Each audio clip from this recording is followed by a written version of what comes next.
Olá pessoal, tudo bem? Estou passando aqui para deixar uma questão aí da prof. Olha só, essa questão é uma questão do último processo seletivo de professor temporário que vai falar da organização do trabalho pedagógico. Vamos lá. Quanto ao planejamento e à organização do trabalho pedagógico, julgue o item subsecutivo. O trabalho pedagógico ganha materialidade nas ações por meio do planejamento da escola em geral e do currículo em particular, do processo de ensinar e aprender e da avaliação do trabalho realizado, seja com relação a cada estudante individualmente ou ao conjunto da escola. Você que está lendo aí junto comigo, o que você colocaria nessa questão? Claro que ela está certinha, né? Tá redondinha. Essa questão é muito boa porque ela vai falar da organização do trabalho pedagógico. Quando a gente fala dessa organização, a gente não pode pensar só no professor organizando o processo de ensino e aprendizagem, mas a própria questão fala que é um trabalho do estudante individualmente ou de toda a escola, né? Ou seja, nada na escola está direcionado a algo ou a alguém, mas sim a todos. Todos têm de ser atendidos e todos têm de botar a mão na massa. Afinal de contas, quando a gente pensa nessa organização, a primeira ideia e o primeiro documento a ser organizado é o projeto político-pedagógico.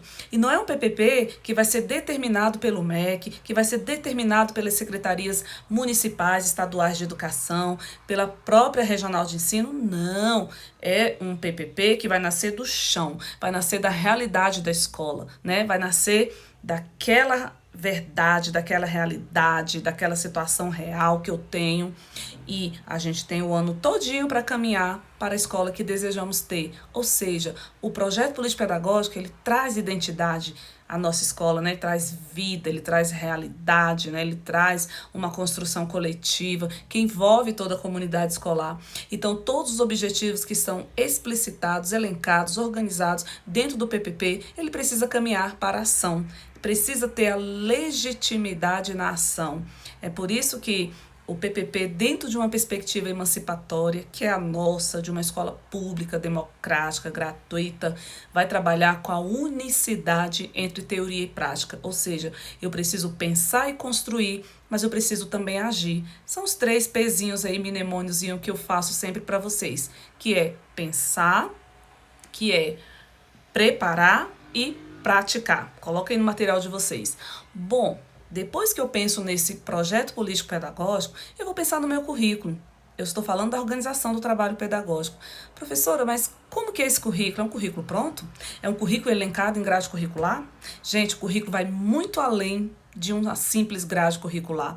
O currículo vai muito além de um simples conjunto de conteúdos. O currículo, ele vai trabalhar, ele vai ser um conjunto de experiências dos nossos alunos, ele vai contemplar valores, ele vai contemplar tempo, espaço, necessidades e a inclusão, né? Isso é lindo, porque a escola pública, para cumprir a sua função, para trabalhar por uma educação de qualidade, ela precisa pensar no currículo inclusivo.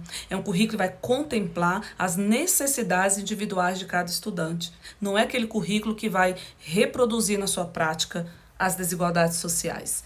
Depois que eu penso nesse currículo, agora eu vou planejar.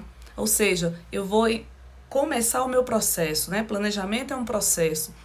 Depois de tudo isso, eu vou caminhar para os meus planos, ou seja, os planos são produtos. Agora eu vou para a ação, para a efetivação desse planejamento por meio dos planos. Né? Libânio fala que há 3 modalidades aí de planejamento que são articulados entre si, que é o plano da escola, o plano de ensino e o plano de aulas. É eles que vão dar vida ao processo de ensino e aprendizagem, porque esses planos serão efetivados na ação, ou seja, dentro deles existem ainda os seus componentes, que eles precisam ser bem claros, bem organizados, inclusive o primeiro, que são os objetivos, que são o ponto de partida justamente para a organização do nosso trabalho pedagógico, depois dos conteúdos, né, conteúdos contextualizados, com uma conexão entre a teoria e a prática, as metodologias, que é um caminho, é o caminho que o professor vai seguir, que ele vai organizar para alcançar os seus objetivos, depois os recursos, os meios que ele vai utilizar para tudo isso, e por fim a avaliação. Claro também que a gente pode incluir a relação professor-aluno, porque essa organização do trabalho pedagógico está relacionado aos aspectos cognoscitivos da relação, que é o ato de ensinar e aprender.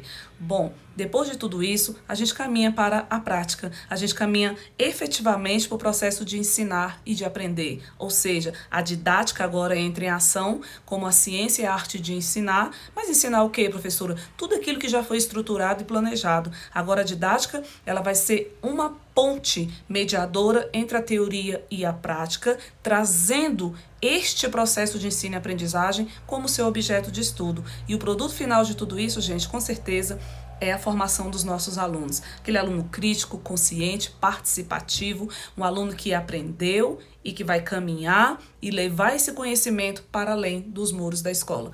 Essa é a nossa escola, essa é a nossa função. Então, o item aí tá redondinho, certinho. Coloca aí no material de vocês, já curte aí o vídeo, já compartilha, dá um likezinho aí bem legal.